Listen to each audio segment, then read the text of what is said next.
Hey, hey, hey! Welcome to the Spitter Swell Beer Review. Drinking and thinking.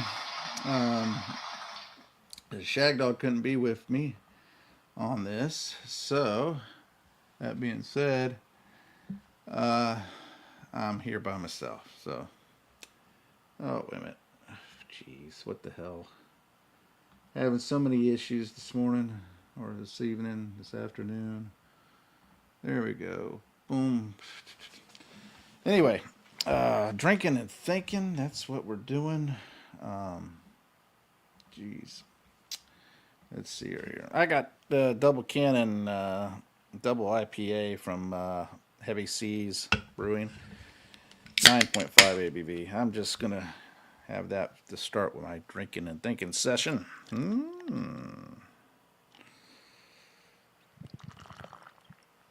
we go. Not a bad IPA. If you get a chance, check out the video that we did on it, or I did on it, and I think you might like it actually. Anyway, so what's happening now? Uh, we're some of the. Let me turn that down. Golly, where that came from. All right, so I'm going to jump into this. All right, so I got a few things I want to talk about. Some of the headlines and stuff like that. Craft beer chaos, craft beer industry reality check type thing going on right now. According to recent data, the U.S. beer shipments fell again in August of 2025, a 9.4% drop year over year. Meanwhile, iconic brewery in the Bay Area, 21st Amendment Brewing, is closing after years of decline. Also, Rogue Brewery shut down their production. So there's a lot of stuff going on out there, and the broader craft market is dealing with a slow growth reality. Brewers have shut down faster than they opened, so there's a lot of things going on, and I think that also has to do with the fact that it's just uh, so difficult to start it up and gain a following. Breweries usually have they basically have a pub or along with it, like a little craft brewing pub and still micro brewery, and serve food there at their little restaurant and everything too. So, but the problem is that a lot of things have shifted. More people are trying to be more health conscious, so they're choosing other beverages that they believe might be healthier for them. In reality, they're probably no healthier, just no alcohol, like the NA beers. In a lot of ways, I think they might be somewhat healthier only because it's less alcohol and less taxing on the system and everything. But you're still getting a lot of carbohydrates, a lot of from the malts and barley and hops and everything. You're getting those carbohydrates and those sugars from it. So how much healthier it is, I don't know, but it's a moment theater. Craft beer lovers always assume the boom would last forever, but the numbers are showing that it's less volume, more pressure, and when brewers falter, it often affects what we drink, what we pay for it, and how we feel about the whole hobby turned industry type thing. I mean, it's if you love craft beer like I do, you need to know this isn't trend chasing anymore. It's survival mode. These breweries out there are trying to survive, and the macro brewers are loving it because they know they'll stand strong. They're so big that it's like they can't fail, and so you know it's kind of crazy. So pick your beers wisely. Value matters. Legacy doesn't guarantee stability. Even a favorite tap room might not last. So, enjoy them while you can. All right, so that's enough on the beer movement. It's sad to hear that Rogue and 21st Amendment are shutting down. But anyway, nothing you can do about that. All right, so entertainment. New major shows and movies are dropping in November of this year. Some big titles aiming at the holiday wave and so forth. And then country news, discussion about artists stepping back, changing roles, and legacy type shifts. Music and TV and film, they cater to younger viewers and bigger experiences. Meanwhile, Gen Xers out there still binge watching their old favorites and sipping beers for the taste of that nostalgia. And country music wise, the soundtrack changes, but the porch beer ritual stays alive and stays the same. The thing is a lot of these newer shows, they're including a lot of this propaganda, this woke mentality. Even shows that you wouldn't expect to have it in there, they make a point putting it in there. And it's like it doesn't serve a purpose to make the show move any faster or any kind of addition to the story. It doesn't add anything to it. It doesn't help it. It doesn't support it. It's just a side note.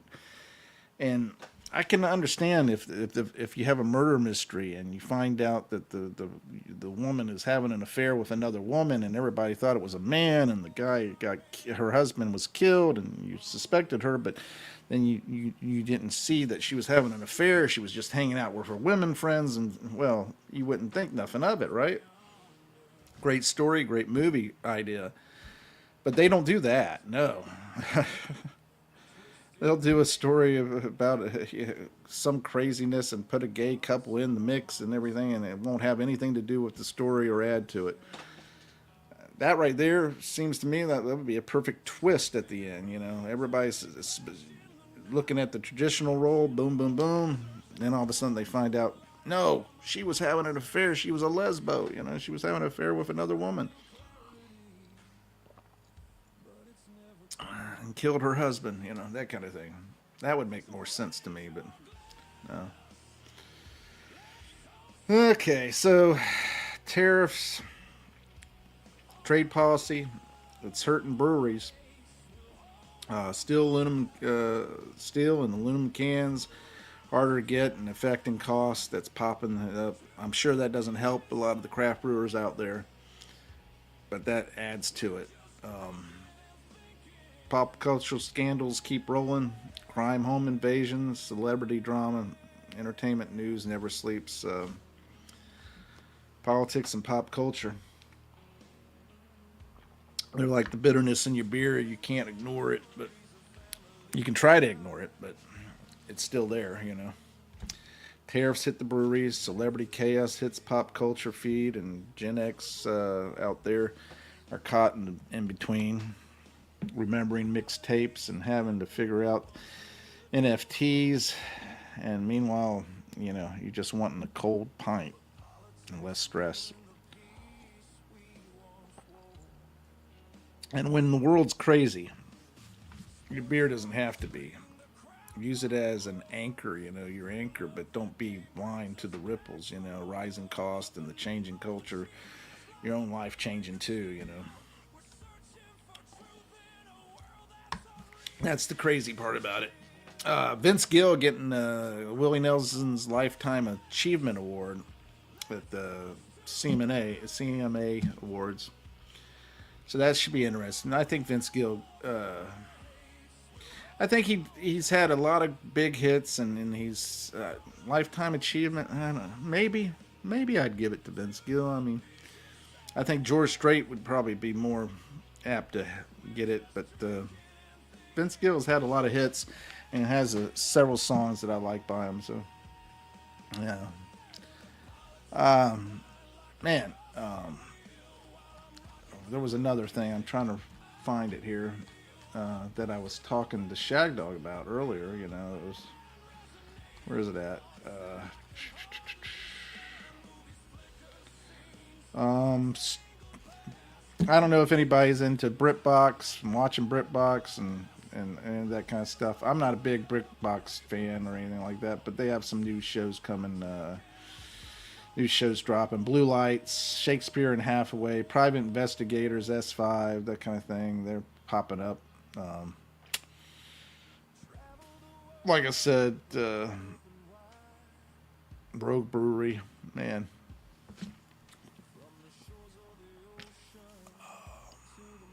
It's closed, you know. Where is it at? Oh, this is what I was saying to Shagdog. Craft beer and politics. If I pay more taxes on my pint, I know exactly what the politics tastes like. It tastes bitter. It Beer shouldn't be so taxed. It shouldn't be relied upon to be taxed and everything. All because once they see a growth in the market and everything, they say, "Oh, we need to get a piece of that. We need to tax it." You know, oh, let's tax it. Let's tax. They do the same thing with gas. I worked for a nonprofit company at one time. I had a company car, and when I would fill up at the state service station, and all I had to do was write a little slip, I would look back on how much I was charged for the gas, and at the time when the gas was over $4, 4.55, something like that a gallon, and it was 35 cents, 33, 35 cents a gallon. It was just paying for the gas itself, no taxes on it, or whatever, because it's nonprofit and it was at a state service station. It was state mandated nonprofit organization, and all we paid was 33, 35 cents a gallon. Everything else was taxes and fees. That's everything on it. So what does that tell you? Gas is cheap. It's all the freaking taxes they have on it that makes it more expensive. And that shouldn't be. They shouldn't be right. You know, California's complaining about gas prices. Well, guess what? Right there is a perfect example. They're paying an enormous amount for gas. It's because you got all these taxes because you have to support all these publicly funded programs for stuff that shouldn't even exist.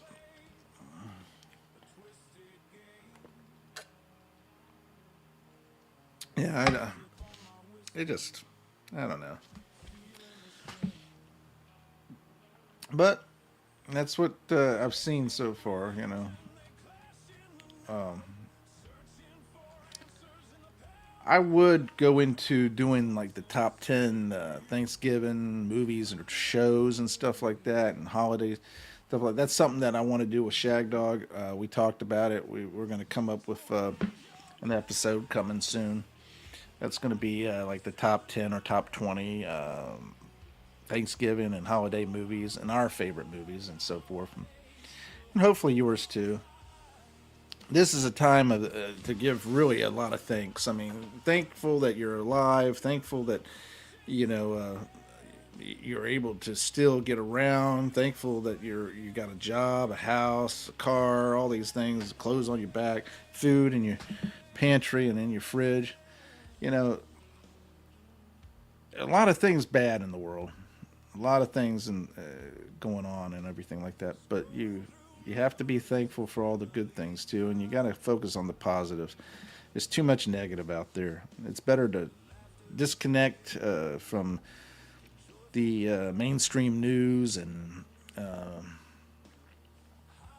politics, all that stuff. It's better to just disconnect from all that because all it is people, organizations pushing this propaganda and stirring the pot. We don't need that. People in general just want to get along, do well, help their children do better than what they have done by giving them a little boost in life, a couple, get them up the ladder a couple more rungs than what they were able to do. And we all want the same thing. We want to do our jobs, live a happy life, make our money, go home, and enjoy life, enjoy our families and friends and so forth. And for the most part, that's what most Americans want. There's a few out there that are so obsessed with all this crap, they can't even appreciate a morning sunrise. I mean, that's the crazy part about it. You can't appreciate anything. But, we got to get beyond that and get back to the basics. Life is hard and everything, but it doesn't have to be something that we can't enjoy. Why do we have to have all this woke crap? I mean, it doesn't make any sense. When you allow mental instability to run or push for, or delusional behavior, try to be the mainstream, everything falls apart. And it's been proven in history. This stuff hasn't happened. This is not the first time this crap has happened. This stuff has happened in history, and it's been the downfall of societies throughout the world in history. So, there's a new comedy out, Bull Run, with Tom Blythe, that lands this month. Hey, there's one Play Date. That's another one that has Kevin James in it, I think, and golly, what's his name? The wrestler guy that turned actor. Can't remember his name. That's coming out, or is already out. There's a few other shows and movies that have popped up. Pretty cool. I myself was watching White Noise, Michael Keaton. And for those who don't know what it is, it's a movie about him. His wife ends up dying in like a car accident or whatever, what he thinks is a car accident. And he starts having these experiences where like the phone rings and he picks up and he hears his wife and stuff like that. And this guy comes along and comes up to him and says, "Hey, your wife has been communicating, and if you want to know more about it, here's my card, da da da da." And so he gets with this guy, and the guy's listening to this electronic voice phenomenon, playing a tape recorder or a recorder, digital recorder, and letting it play, basically record for long hours, and video recording for long hours, and just at nothing in particular, just static, and waiting for something to be said in it or whatever. And he picks it out and he finds out who they are and tries to help the loved ones have closure from being able to talk to the, basically hear their loved ones' voices and stuff like that. Anyway, also within that is some very angry and very mean, evil voices there too. And that right there, they say of all the voice phenomenon that's been recorded, the majority of it has been this hateful and mean, violently disturbing type sounds and voices and stuff like that. I would think that it's just all these radio frequencies being sent out from TV and radio and so forth, being sent out there, and the voices just coming over. But if you're picking up some mean and hateful spirits and stuff like that, saying certain things like, hateful stuff to people and everything like that, even though some movies and TV shows and stuff like that would have that in there, you're getting this that's more kind of strategically pointed at your direction, in a sense, singling you out type thing. That's scary. That's weird. That's wild. It's interesting, but it's you're. It says in the Bible that you shouldn't try to communicate with the dead. You shouldn't try to communicate with spirits and everything like that in any kind of way. And, if it says it in there, there's a reason for it, It's like the Ouija board, and even the 8 ball, they say, is not good to use and all that stuff. So that's a thought. It's something to think about when you're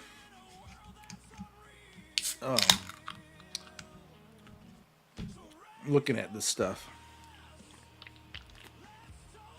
All right, I got National Bohemian now. I switched to that. Yeah, in general, a lot of stuff. I was watching that show, White Noise. That was pretty good. I like that movie. It's a little out there, a little eerie. It doesn't have the happiest of endings and everything. But I like Michael Keaton, and I like his movies and so forth. The majority of his movies have been pretty decent, and everything. Um, Another one I watched recently was the Ballad of a Small Time Player or something, Small Time Gambler or whatever. With Colin Farrell, whatever. Didn't care much for that. I get it. It's odd. It's weird. It kind of slides on the spiritual realm on that one too, but I didn't care much for it because the storyline just was slow moving and just I don't know.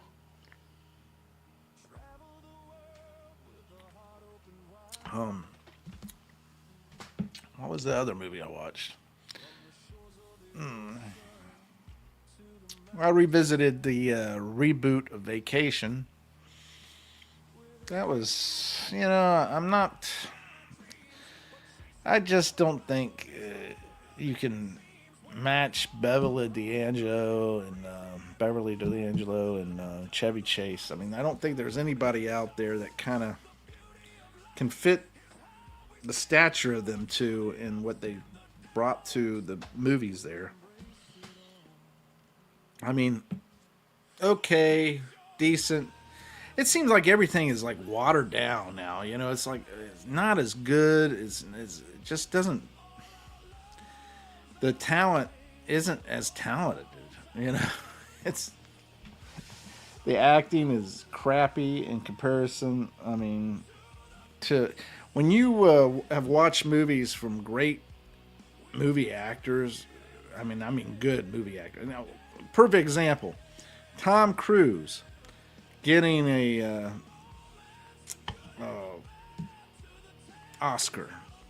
And it's a lifetime achievement type thing, but yes, he's had good movies. Yes, good stories and everything. His acting isn't that good. It really isn't.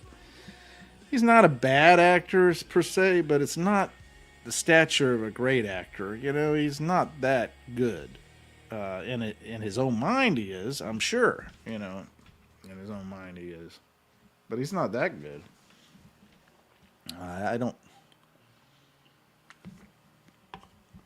And, I'm sure his ex-wife and everything would agree with me on that one. In his own mind, he thinks he's got a 20-inch cock and that he's the best actor and lover and everything.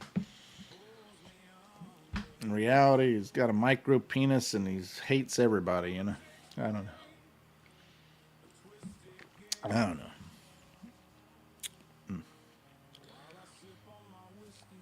Anyway, I don't know of anything else out there really.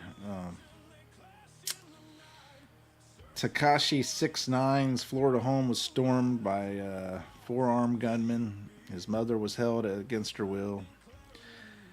Uh, you know, first of all, I don't even know who that guy is. Don't even care. Yeah, that's what kills me. Some of these people today. Yeah, he's the tattooed face guy. Yeah, American rapper. Yeah, worth a lot of money. Yeah, $8-10 million to just his net worth has dropped from 8 to 10 to $500,000, and he still earns 60,000 monthly from YouTube royalties and performances. But legal issues have affected his finances heavily. A recent 1 million cartel music deal points to possible financial recovery soon. Yeah, don't care about him. You know, that was the other thing. You know what I thought was really kind of crazy is that I was watching um, a video on some music people, Michael Jackson and some others, where their catalogs went to the music producers, and it's crazy. Edmund Fitzgerald, you know the Gordon Lightfoot song. Gordon Lightfoot, before he died, his song rights, a big portion of them, because he signed this contract in the beginning, went to his original movie producer or movie manager, you know, to that got him started. Basically, they put money into getting him started, and they basically was able to take for a lot of his big songs all the royalties. His family is getting royalties from the other songs once he had broken that relationship with his ex-manager or whatever, or music producer. But for those iconic songs, most of them, he's getting all the royalties from it. And that's how it has been in the music industry. Basically, when they die, it goes right back to the music producers, the music companies and stuff like that. And it's like record producers and stuff like that. It's crazy. These contracts they have produced. If I was a person that was bringing out music today, and granted, you could bring out some music, especially with AI and everything, I think you would be able to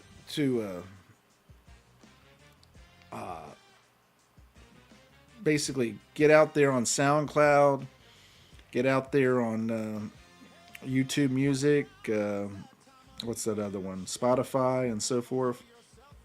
Put your music out there, put your music on YouTube, put your music on SoundCloud, TikTok, all these different places and everything like that.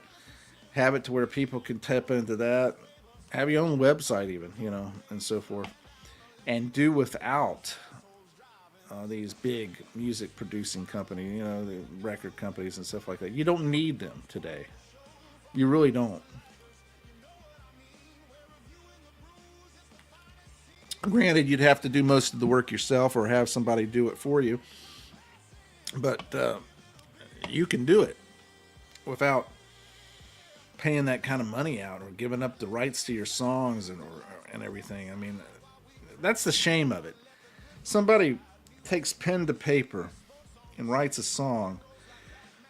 Not every song, but there's some songs that they write that really come from the deep down inner core of their being, and they put those emotions and everything on paper, pen to paper. Then they put it into musical notes and lyrics, and somebody comes along, says, hey, I can help you with that, and then I'll make you a star. And the next thing you know, they're taking over the royalties, or they're getting 50% of it and all that stuff. It's like Elvis back in the day. Colonel Tom Parker used to get these deals with these songwriters to say, well, you know, Elvis gets 50% songwriting, you know, credits and royalties. You know, you have to give up 50% of your song, you know, because they always get credit, you know, royalties from it. And some people did it. Dolly Parton didn't. Dolly Parton had that I'll Always Love You, you know, that Whitney Houston did a version of. And with that, she was asked to do it for Elvis. Elvis loved the song and wanted to do it, but Colonel Tom Parker come in there and told Dolly, hey, you know, right before she was supposed to go and do it, give it, help Elvis take the song and run with it and all this stuff. Turned around and said, hey, you know, we get 50% of the credit and royalties. And she goes, no, I can't give that up. I can't give that up. So she didn't give it up. Same thing with Jerry Reed. He wouldn't give it up. And guess what? Both of them did quite well without giving it to Elvis. It's a shame because it would have been great to hear Elvis sing some. Elvis did sing Jerry Reed's Guitar Man song, but it would have been better to hear some of the songs, like Dolly's song would have been really cool to hear on coming from Elvis. But man, they just come along and they try to take everything. It's kind of like the government, Government's bad that way too. You do all the work, you put all the blood, sweat, and tears into your labor in producing a product or producing a service and or providing a service, and what happens? Government comes along and says, "Hey, that can be taxed." But in reality, there's no place out there in the laws and in the codes that says that you're required to pay taxes.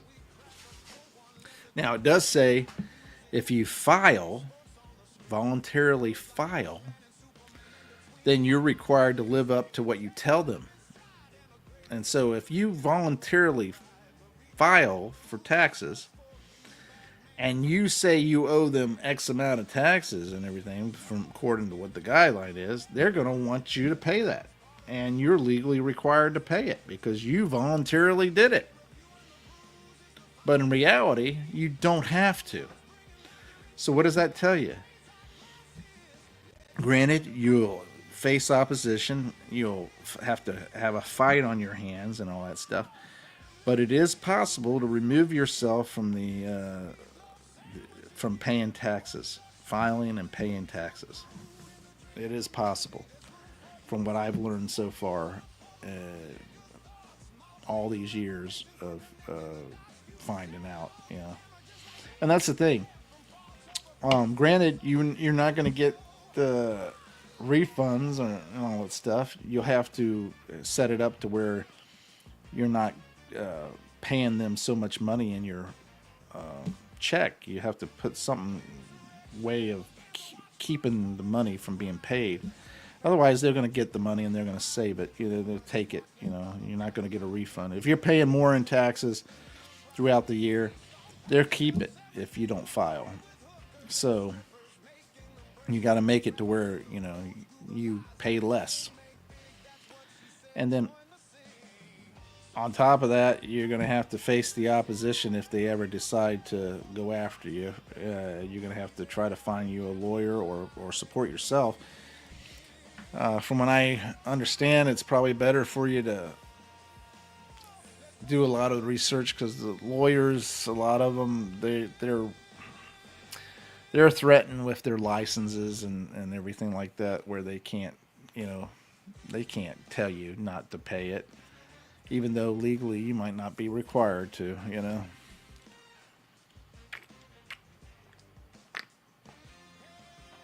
That's the crazy thing about it. You end up having to pay taxes for, and that's the thing. Back in the day, 16th Amendment, you're not supposed to have to pay any taxes. I don't know. But I can't believe the year has gone by so quick, and we're getting to the point now that we're about to close it out in the 11th month of 2025. Thanksgiving is just a week away. And then it's not very long, and we're in Christmas and the New Year's. It's a crazy thing.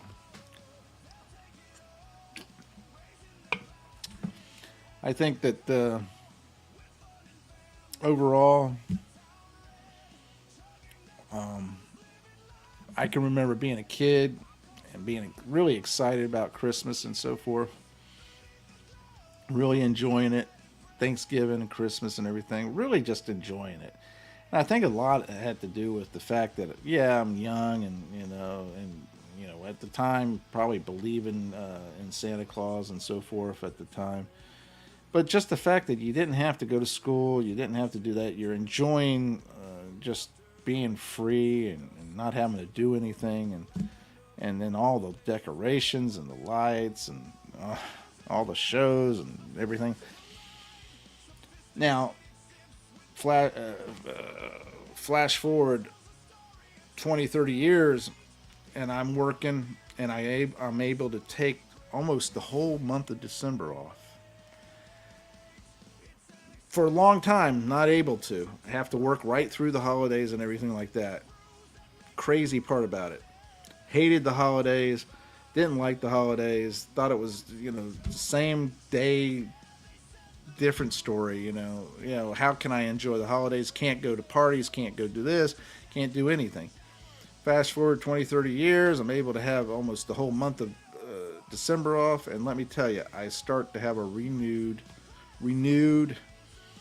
vigor about the enjoyment of the holidays, just enjoying them immensely, enjoying the fact that I'm able to just relax and have time with family and friends, and be able to just go do things, go to the different church services, go to different events and different stuff that's being put out there. Go down to the local park for the light shows, and botanical gardens for their light shows and stuff like that.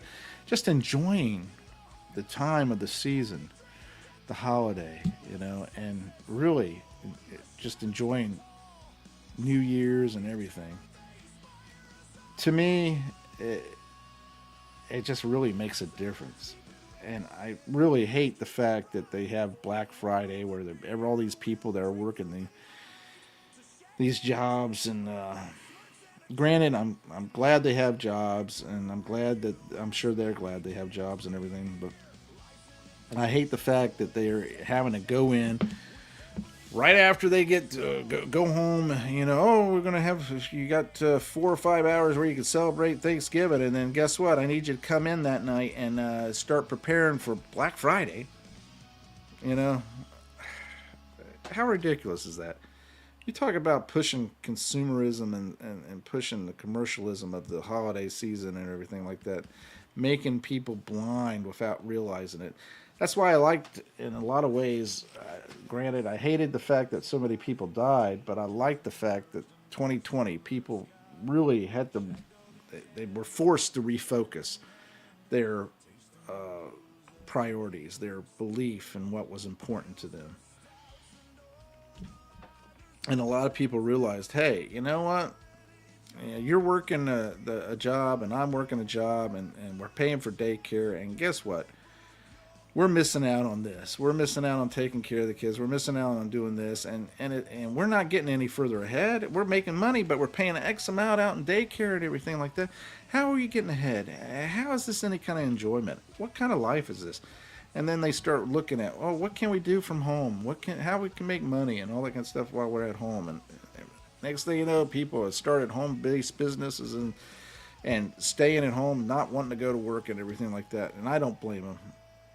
You restructure your life according to your priorities, and when you are forced to face that, forced to realize that this stuff isn't important, and we're not making any more money because we're spending it all out, then you realize, hey, it's better if I just stay home and we work within our means. We live and work within our means.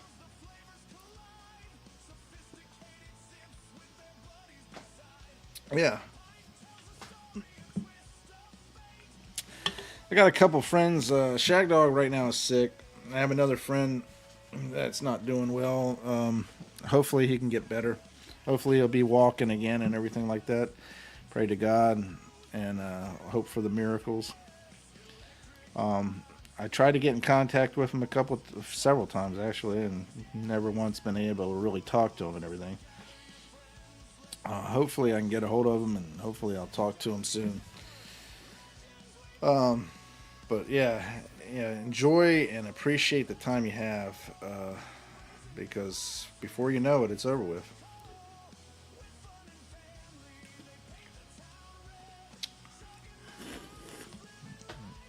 Before you know it, it's over with. It's gone. You have no recourse, no way to deter the fact that death is on the horizon. You know, Shagdog and I have had many different hobbies and everything, and the one consistent hobby, and the one thing that's been involved in all the hobbies, has been beer. Um, we used to go bowling after work. We worked at the same place, and we'd get off in the morning, go to our prospective domiciles, and get refreshed and rejuvenated, and head out to the bowling alley.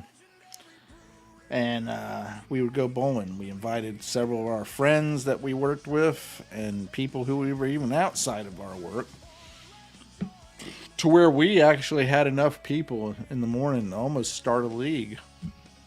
But we had them unlock the kegs, service beer, and all that stuff, and we were bowling almost every day. We were in a beer bowling league. Oh, so I say beer league. Oh, that'd be awesome, wouldn't it? I was in a beer league. Oh man, and so forth. And then we did biking. We went out biking on the trails and stuff like that. Uh, Doing beach music. We were messing around with music and stuff like that. And if we had AI back then, we had been doing all kinds of wonderful things with it back then, helping us produce our music and songs and stuff like that. Um, there's a lot of different things there. I mean, it's just amazing when you have friends that you experience things with, and you have a lifetime of memories. The other day, I was thinking of when we came back from a trip together, and it was crazy. We bikers and everything. We've talked about it before. I'm not even going to bother to say it.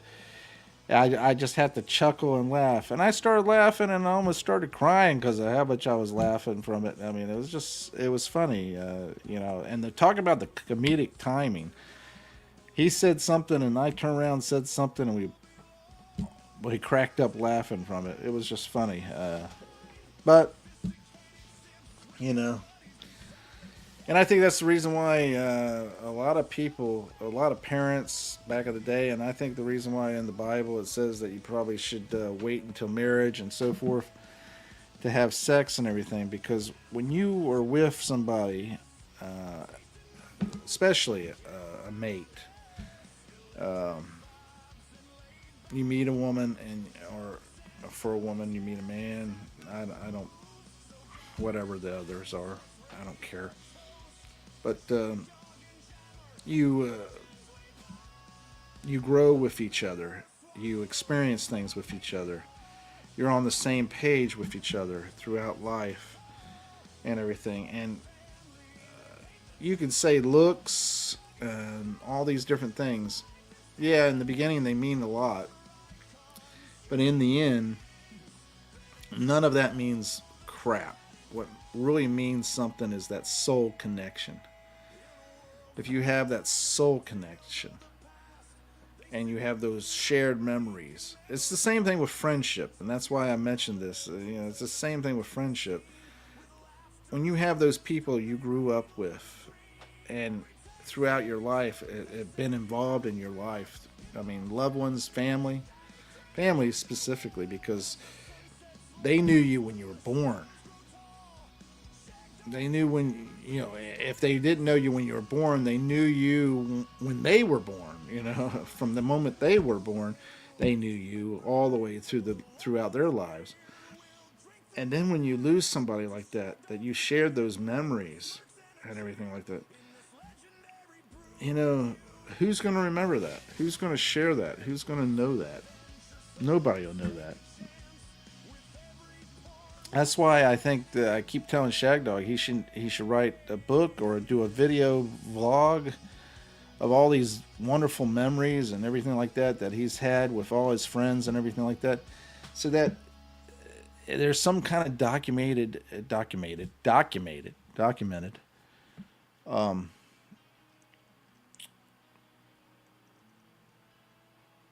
Man, I had just a documented uh, evidence or whatever you want to call it. Um, there of those times, those memories.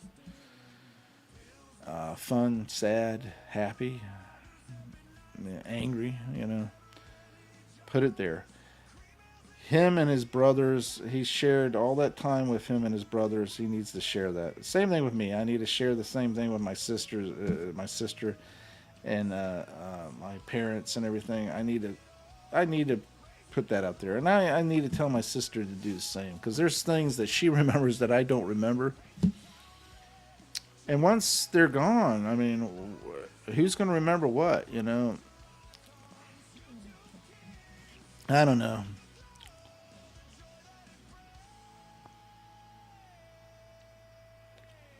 Sometimes you think to yourself that you really are like a candle in the wind, you're all glow, living your life when you're young and everything like that, and the flame starts to flicker a little bit when your wick has been burnt. I don't know where I'm going with this. This is a strange analogy, huh? Uh, oh well. Yeah. What I'm getting at is you just don't know, unless you have kids, and unless you're able to pass on these memories. And even then, your kids are not going to remember everything. Even then, your kids are not going to know all the different stuff that you had to experience and everything.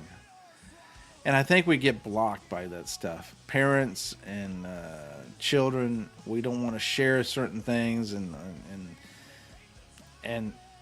in reality, we probably should share it. We probably should, especially parents. We probably should share it with our children and everything like that, so that they know that you were a human being trying to make a living and trying to make a life, take care of their family, and so forth. It's just, I don't know. I mean, maybe I'm being too deep on that. You let me know. But I really think that, in general, that you're only going to live, your memory's only going to be within the immediate generation following you. Because once your parents are gone, your siblings are gone, your friends are gone, who is there? That's why you see a lot of people that are getting to a certain age and they're like, I'm 101 years old and all my friends and loved ones have died. I don't have any family. I don't have any friends. Oh, I do have friends, but they weren't real.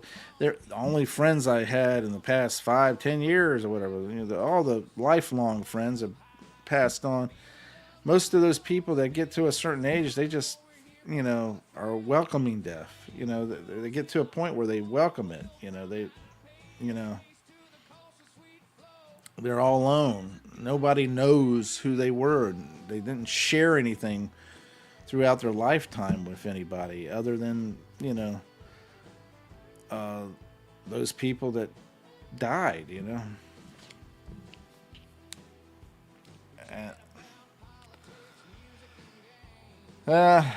I think that that's, when you look at your own mortality and stuff like that, you have to think about that stuff.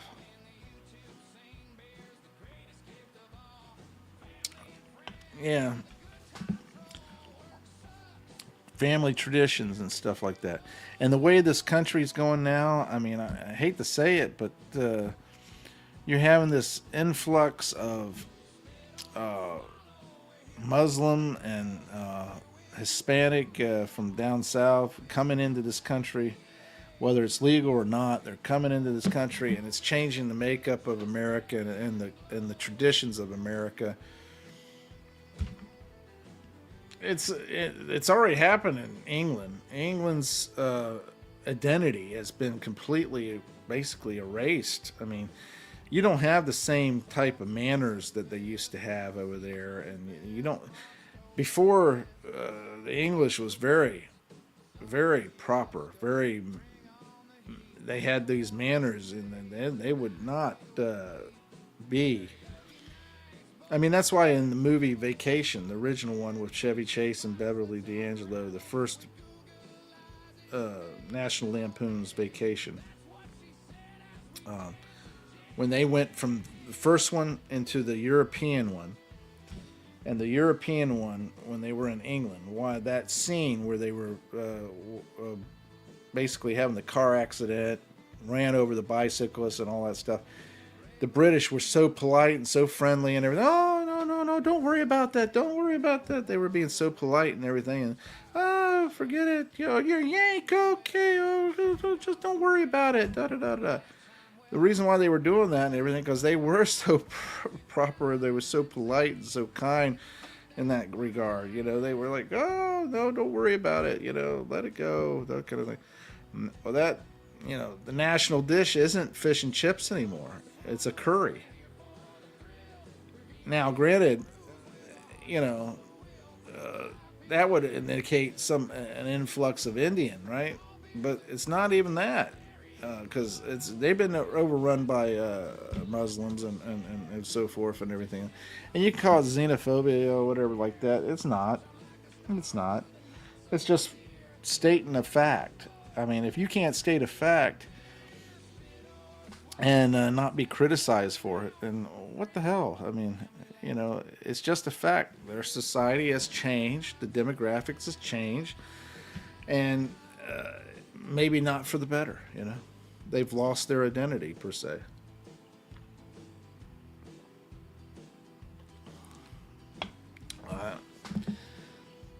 Even school, you know, you go to school now and everything like that, they don't even teach history. What the hell is that about? If you, great scholars, great minds have always said, if you don't know your history, you'll be doomed to repeat it. Do we really want to repeat the Civil War, World War I, World War II, Korean, Vietnam? We really want to repeat these wars?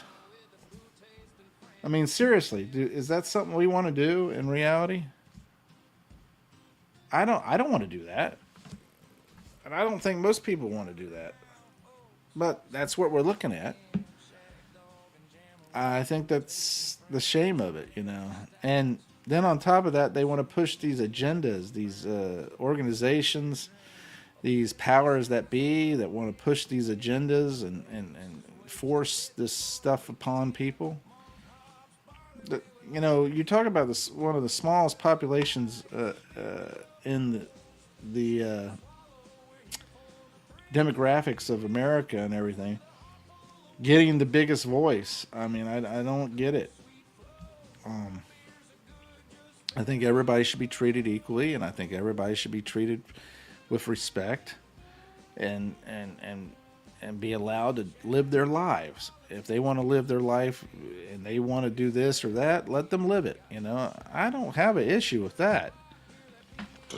I have an issue with you trying to impose your will and impose your beliefs on me. I'm not trying to do that to you. Why do you feel like you have to do it to me? Yeah, I don't know.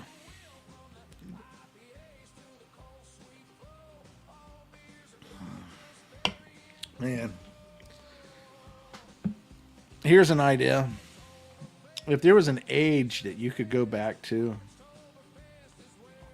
any time throughout your life, if there was a particular age that you would want to go back to, and let me just say, okay, a decade, a certain decade that you would want to go back to. Like, if you were born in the 70s and you lived through the 70s, 80s, 90s, 2000, 2010s, all the way to 20s, what decade that you would rather live in? And this is the shame of it, right? Because you're not supposed to think about the past constantly. You're supposed to look towards the future. Live for today and look towards the future. You know, um, don't look back. But if out of all the time that you've lived so far, where would you rather be in life?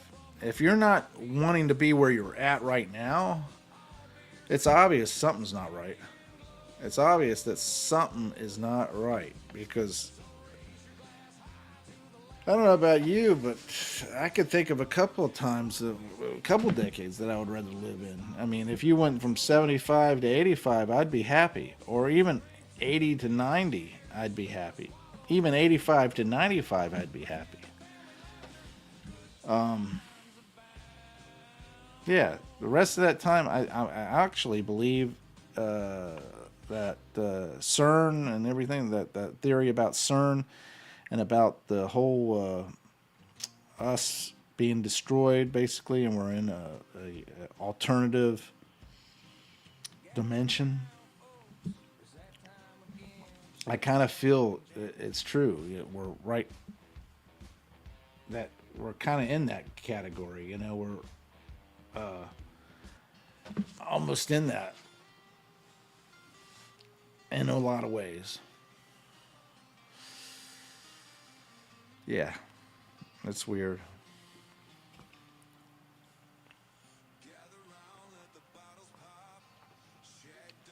Yeah, I like the fact that we have all this wonderful technology and we can do a lot of different things with it now, and we can play around with it. And but I also know that if there's a way of using it for evil or using it to abuse or push a certain agenda, that the powers that out there will take it and use it and abuse it and basically manipulate it to. Right now, think about this. I and Shagdog are coming from a generation that we know what it's like to live without having access to computers. We know what it's like not to have a cell phone always on us and everything. We know what it's like to live free without having to be tethered and being tracked and all our personal information out there. We know what it's like.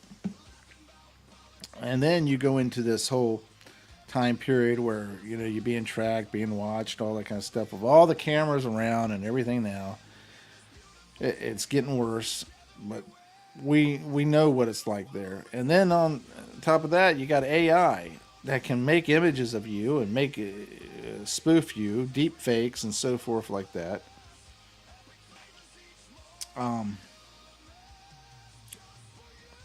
We used to believe what's seeing is believing.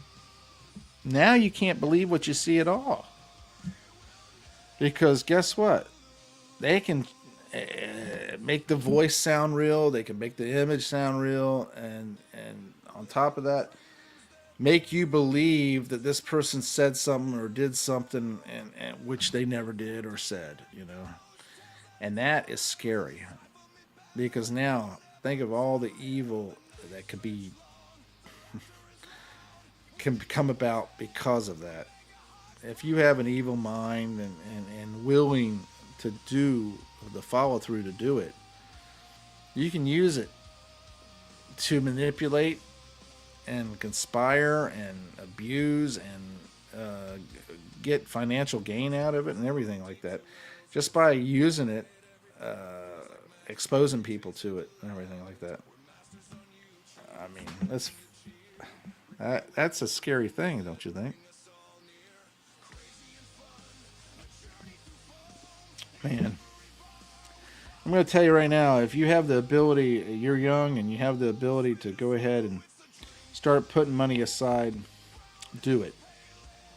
Put as much as you can.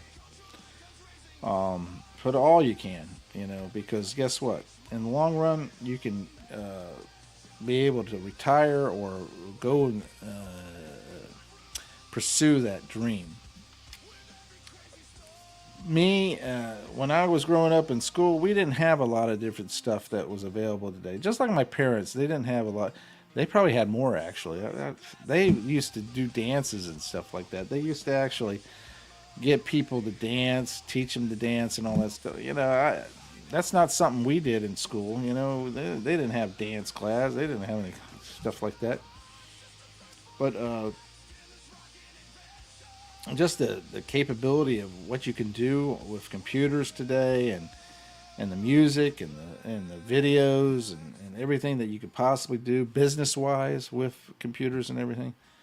And if you're 18, let me put it this way: if you are 13 to 20 years old, there's no reason why you should be making a ton load of money right now.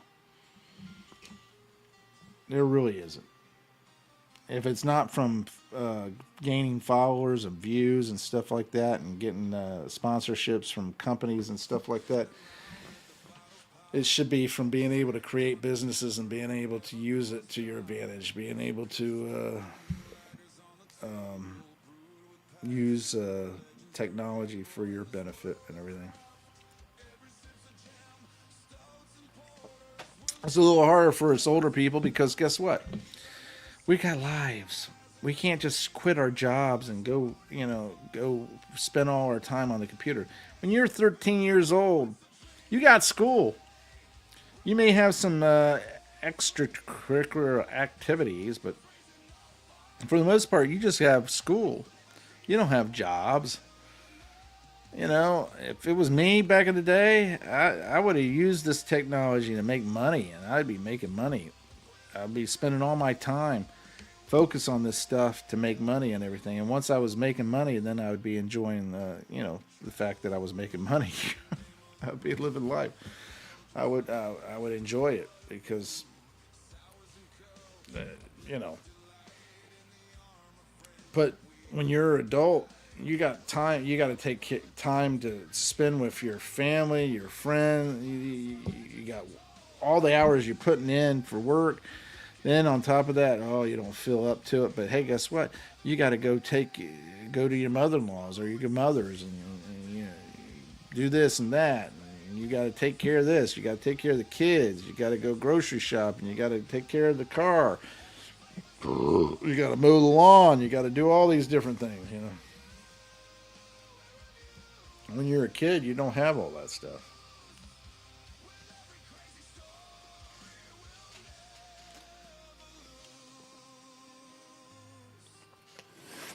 All right. I better get off of here. Man, thanks everybody for watching, commenting, liking, subscribing, and sharing. Tinkle that bell. Hey, let Shagdog know that you want him to get well because he's sick right now.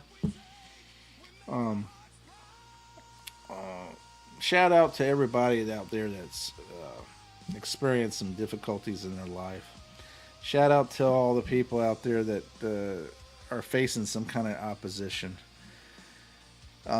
Just stay positive, stay focused. Pray to God.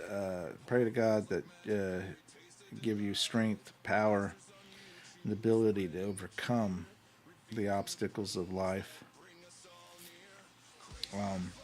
I wish everyone out there the very best. I hope that you enjoy life, you cherish life, appreciate the ones you love and your friends and family. Make sure you let them know you care. Because before too long, and before you know it, time will fly by. And man, I think about the fact that my mom and dad both came from families of 11 and 12 children on each side of my parents and my mom and my dad. and all my uncles and cousins and everything like that. And I think how many of them have died and how many are left right now. Not many. One or two. It's time is very fleeting, and before you know it's over with.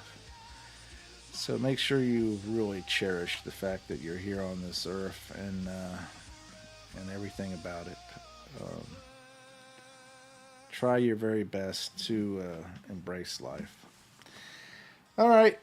Take care. God bless. Jammer, Drinking and Thinking, the Spitter Swell Beer Review. Take care. We love you.